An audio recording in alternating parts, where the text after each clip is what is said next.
Ito nga pong pagpapalit natin ng liderato dyan sa Kamara, sa tingin niyo po ba, honest opinion, Kong Toby, were you expecting this na magkakaroon ng palitan? Or sa tingin niyo po ba yung pagre-resign was voluntarily na nangyari? Or he was pressured to resign dahil po sa kaliwat kanang issue?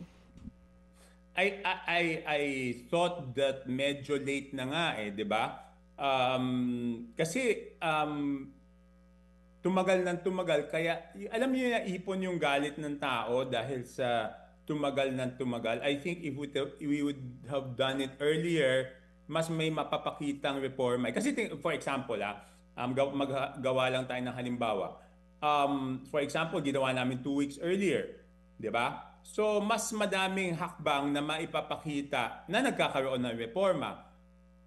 Since we did it only last week, nasayang yung 2 linggo na yan o ganong yung panahon na yon para maipakita yung reforma. At habang hindi nakakapagpakita ng reforma, naiipon yung galit ng tao. At yung sentro nitong galit ng tao is talaga nakatuon dun sa kay Congressman Saldico dahil iba-iba na nagme-mention sa kanya, hindi lang naman ako.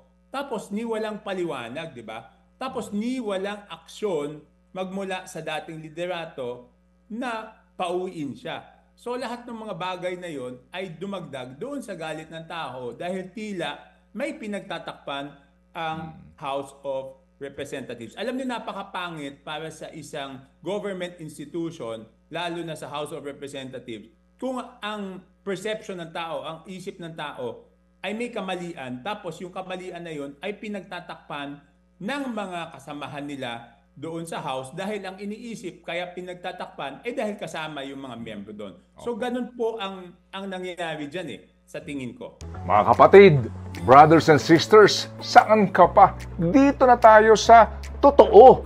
Dito na tayo sa True FM. Mga kapatid, mag-subscribe and follow po kayo sa social media accounts ng True Network PH. Yan po kami. Hanapin nyo lang True Network PH, Facebook, Instagram, YouTube, TikTok, and podcast.